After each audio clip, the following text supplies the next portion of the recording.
This is chapter 6 of my book titled, You're an Idiot, as long as you think you are.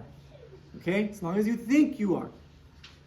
This is the story of a prophet that spoke to me when I was 14. This is another true story. When I talked about the 3 types of people from chapter 1 of the book, I mentioned that I started to hang out with more scholarly students during 9th grade. Before that, in middle school, I hung around with the wrong crowd. Okay? And I got in trouble. And anyway, I had one friend in particular in my new circle of friends in high school. He was incredibly smart. Okay? Here's the worst part. He knew it. He knew he was incredibly smart. He'd assert his dominance over the rest of us in the group with his superior smarts. Trying to argue with him, it was pointless because we would lose the argument.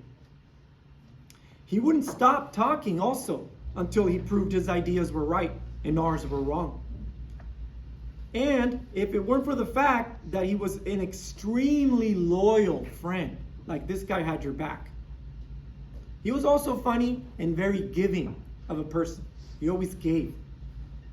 I may not have continued spending time with him beyond that because of the fact that he always, you like to be around smart people, but you don't like them to make fun of you and call you less than names, right? And that's kind of who he was. But anyway, do you know someone at the school that is able to pull an A in all of their math tests? Someone who is perhaps in the gifted and talented program. So back in my day, they had a program called Gifted and Talented. And they would put the smartest kids in the school in that program. And that would take them out of all of the classes.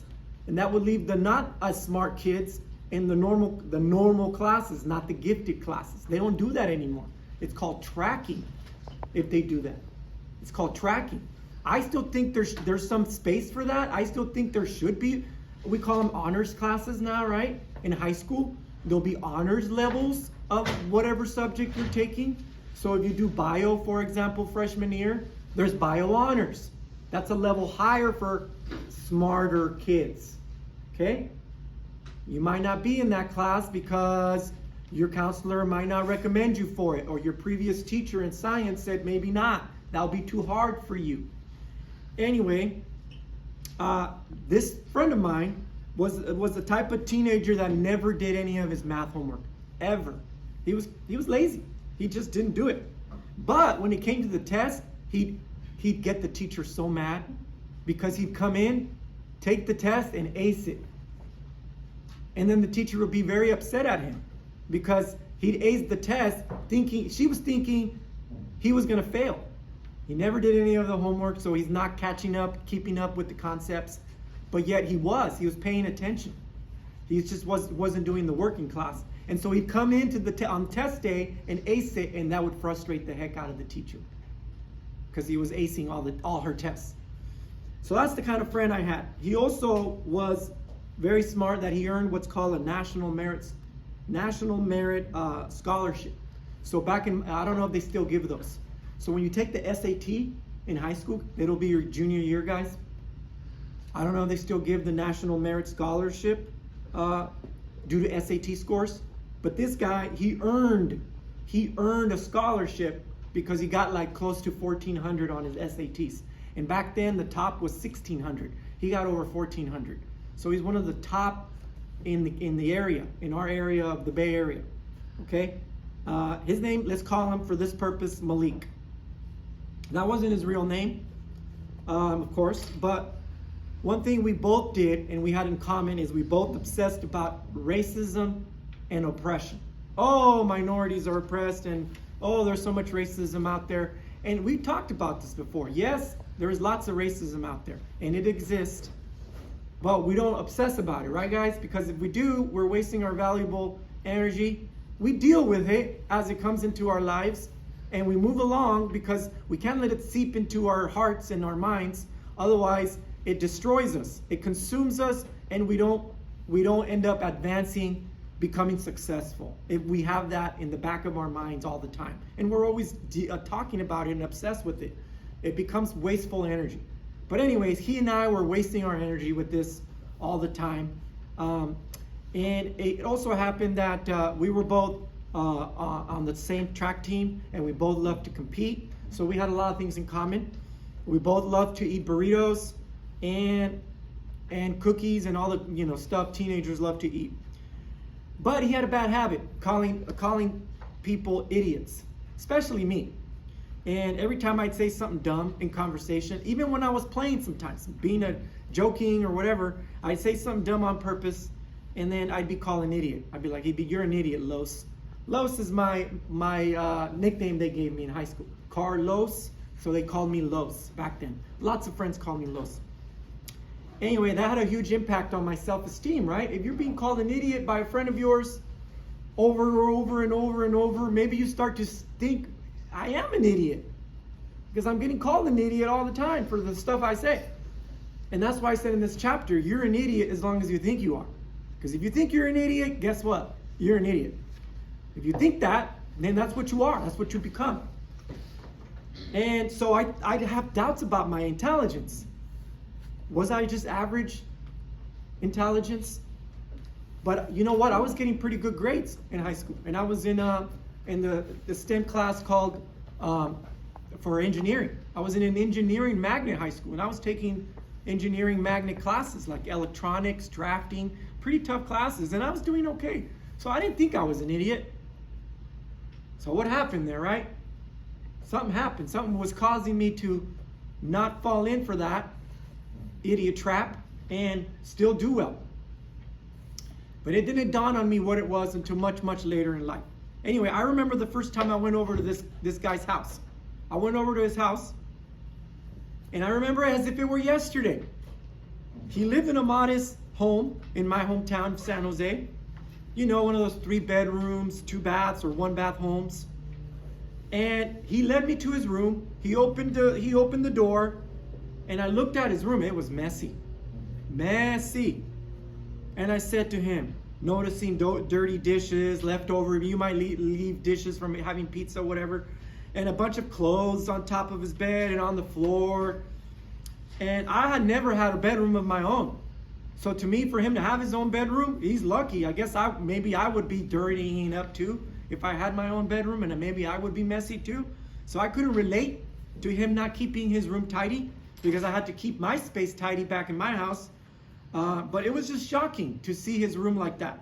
But guess what was more shocking? Okay? I took a closer look at his floor and all around his room. And there was something there in his room that blew my mind.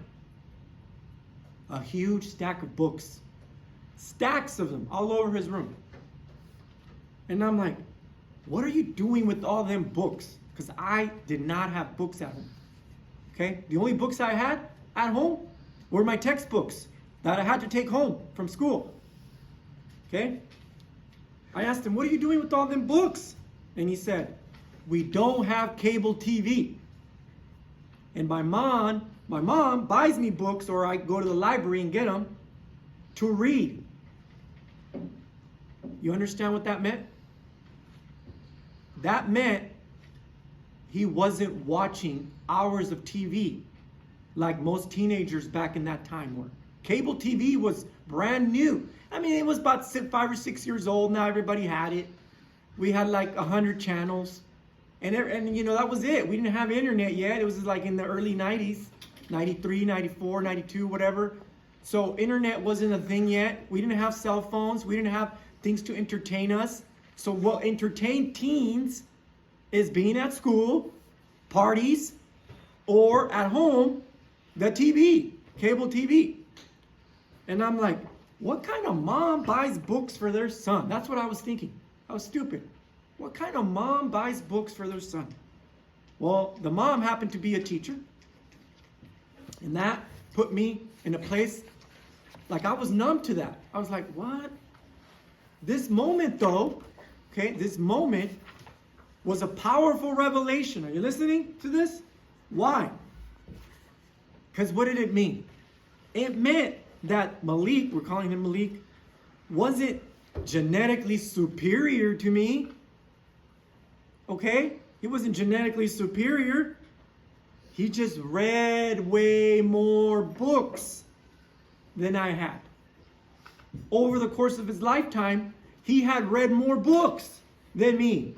Coming from a home where books weren't bought, or the only books I ever got was from the library when I would go occasionally because I had to take the bus, or at my home, my at school the teacher would make you go get books to read. That was pretty much it. But stacks like that, never, not in my house. So he'd read way more books than me through elementary and middle school, and my mom wasn't going to help me learn because she barely graduated middle school in Mexico. My dad too he was too busy, drinking or, taking care of himself and just watching TV. He wasn't going to help me learn. But here's what I could do. I could sure help myself, right? Just like you can help yourselves right now. You've asked me, Armando, how could I help myself? How could I be better prepared for high school? And here's the answer.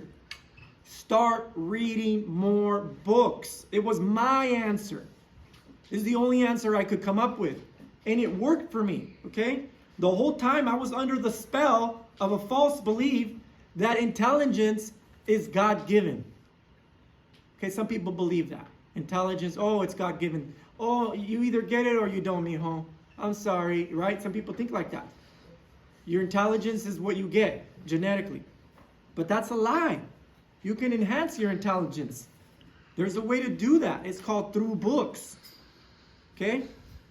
God is great for some of you and almighty, but never limiting. But some people believe God is limiting. Okay, I'm not trying to be religious. I'm just repeating what I hear because I'm not religious. Look, said Malik, this is the book I'm currently reading, and he showed it to me.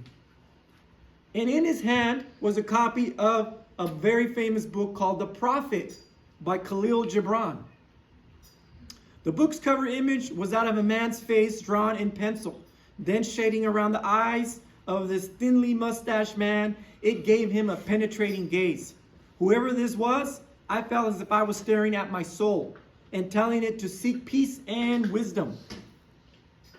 Okay, and in her best-selling book, Mindset, The New Psychology of Success, Carol Dweck explains that there are two types of people. Those with the fixed mindset and those with the growth mindset. Who are you? Are you the type that believes your intelligence is capped? You got what you got genetically and that's as far as you're going to go? Or are you the type of person that believes in a growth mindset that feels like now I feel, or I didn't feel like that back then, but now I feel my intelligence could keep growing. Okay, I could keep growing it by reading, by learning. Okay? So if you have self-limiting beliefs, there are things that you believe about you that place a limit on your abilities. Okay? And you should never do that. I get it. You're not going to become an NBA star. I'm sorry. Yes, like we saw in the movie Pursuit of Happiness, he told his son, you probably won't go to the NBA. Because I never went as far as high school, whatever. But his son said, no, I still have a dream. And then he said, well, keep your dream. Get as far as you can with that dream. Maybe he made college ball. Maybe he made the high school varsity team. He kept that dream alive, right? Okay. But don't put the self-limiting belief on yourself. Don't ever do that. I can't play an instrument worth a lick. Okay, I've tried. But I'll keep trying to get as far as I can within the scope of my abilities. I won't say I'll never be able to play an instrument. I won't be able to play an instrument well, perhaps like maestros and concert people, whatever, but I will do my very best. Okay? All right, we're going to stop here for now, and then we'll continue this tomorrow.